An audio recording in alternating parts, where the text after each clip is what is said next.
क्या है ग्रहों की चाल, सनातन रीतियों और ज्योतिष शास्त्र के माध्यम से अंकों की इस रहस्यमयी दुनिया को देखेंगे, सितारों के राज खोलेंगे।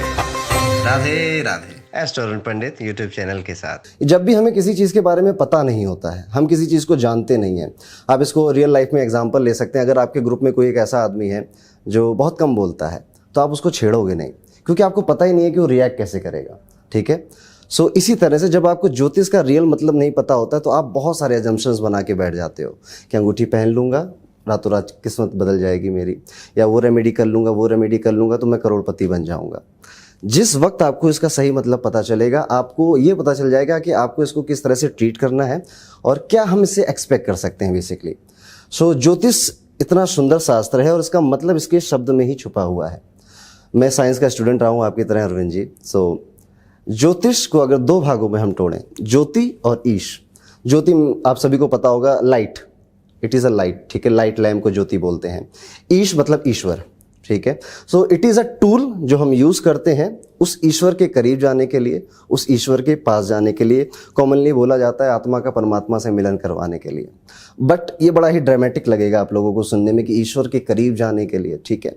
बट जो ईश्वर के करीब जाने वाली बात है, उसको और ईजी मैं आप लोगों के लिए अगर कर दूं, बहुत ईजिली आप इसको समझ सकते हो कि हमारी जितनी भी पौराणिक कथाएं रही हैं, जितनी भी हमने कथाएं बचपन से सुनी हैं दादी नानियों में, हर किसी में किसी देवी देवता ने, भगवान ने लीलाएं रच के हमको इसी आत्मा का परमात्मा से मिलन का एक मैसेज देने की कोशिश की है। श्री कृष्ण को देख लीजिए, आप हनुमान जी को देख लीजिए, मीरा, सूरदास, किन्हीं को भी देख लीजिए। इन्होंने ईश्वर को प्राप्ति के लिए जो मार्ग बताया, जो रास्ता बताया, वो भक्ति का रास्ता बताया।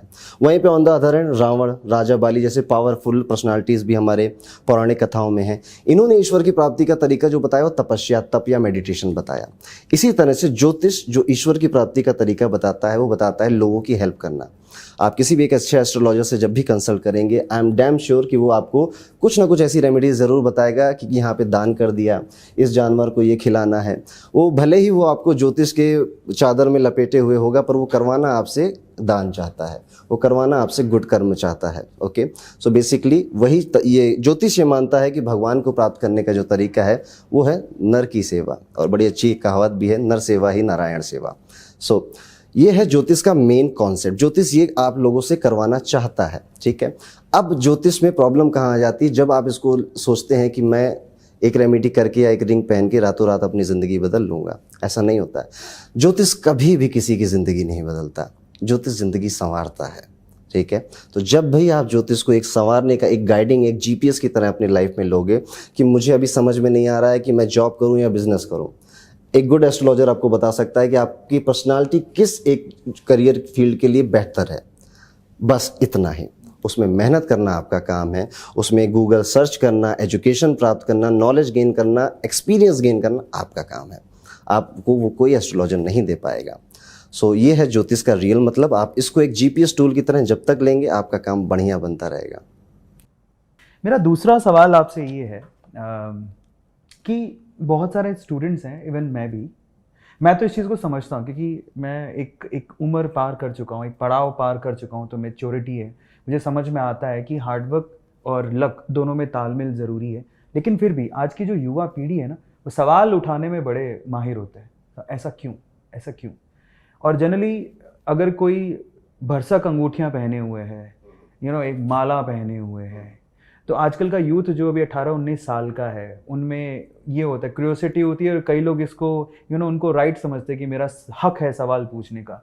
उसको वो पूछते हैं कि भैया ये इतना सब कुछ आपने पहन रखा है। उसको ज़्यादातर वो अंधविश्वास के साथ जोड़ लेते हैं, और वो कहते हैं कि जितनी अंगूठियाँ और जितना ऐसा माल ताल आपने पहन रखा है, उसका नर सेवा में ही अगर रिलेशन है, तो इसको दान करके आप नर सेवा ही क्यों नहीं कर देते? ठीक है।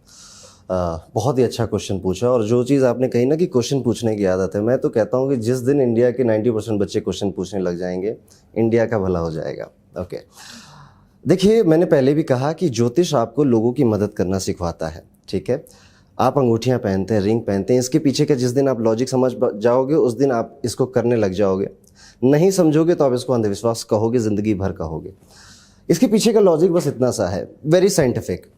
आपने सुना होगा कि हमारा जो बॉडी है वो पंच तत्व से मिलकर बनी होती है, earth, water, fire, space and air. ठीक है। अब इन पांचों तत्वों में अगर जब भी डिस्टरबेंस आएगा, ठीक है, उन्हें दोषास कहा जाता है। और ये दोषा हमारे जो पुराने वैद्य हुआ करते थे वो ऐसे नाड़ी पकड़ते थे, बता देते थे कि वात गड़बड़ है, पित्त गड़बड़ है या कफ गड़बड़ है, ठीक है। तो होता यही था कि हमारे पंच तत्व जो एलिमेंट्स हैं ऊपर नीचे होंगे। तो एक छोटा सा एग्जांपल आपको देता हूँ। तो फायर एलिमेंट अगर हम इसको पकड़ के चलें, अगर मेरे अंदर फायर एलिमेंट कम होगा तो मैं स्पीकिंग क्वालिटी नहीं ला पाऊंगा, मैं घबरा जाऊंगा किसी सिचुएशन में, कोई प्रेशर मेरे ऊपर आएगा तो मैं भागना ज़्यादा प्रेफर करूंगा। और खासकर छोटे बच्चों में देखा भी जाता है कि उनके अंदर फायर एलिमेंट कम होता है।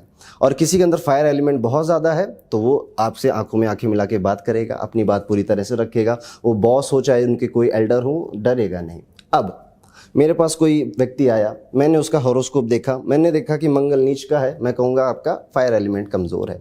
मैं आपसे कहूँगा कि आप मूंगा पहनिए। फायर का कलर क्या होता है? रेड। मूंगे का कलर क्या होता है? रेड। इसी तरह से इन पांचों तत्वों में जो कलर कमज़ोर होगा आपको, मैं उस कलर का स्टोन आपको पहनाऊंगा। बेसिकली मैं उस कलर को इंड्यूस कर रहा हूँ आपकी बॉडी में। जिस चीज़ की कमी है उसको हम भर रहे हैं आपके लिए, ठीक है। कोई जादू नहीं है। अब आप रिंग नहीं पहन सकते हो, ये जेम स्टोन्स नवरत्न महंगे आते हैं, कोई बात नहीं, आप इस कलर को दूसरी तरीके से अडॉप्ट करिए। जैसे आप ग्रीन एमराल्ड नहीं पहन पा रहे, पन्ना रत्न नहीं पहन पा रहे, आप ग्रीन वेजिटेबल्स खाइए, ग्रीन कलर के कपड़े पहनिए, ग्रीन कलर की एक्सेसरीज, वॉलेट, मोबाइल कवर्स रखिए अपने पास, तो ग्रीन कलर की एनर्जी आपको वैसे भी मिलेगी। बट रिंग पहनने, स्टोन पहनने से क्या होता है कि हमें फिर टेंशन नहीं लेनी पड़ती है कि वो चीज़ अभी मेरे पास है या नहीं। एक बार हाथ में डाल लिया, हम भूल गए, ठीक है। हमें बार बार टेंशन नहीं लेनी पड़ेगी कि अरे यार वो मेरा ग्रीन हैंकी कहाँ चला गया। सो ये है स्टोन्स और रिंग का मतलब। पंच तत्व हमारे पुरानी जो किताबें हैं उनमें भी लिखा हुआ था कि ये बॉडी 5 एलिमेंट से मिलकर बनती है। उनमें जब भी डिस्टर्बेंस होता है तो वो प्रॉब्लम हम फेस करते हैं।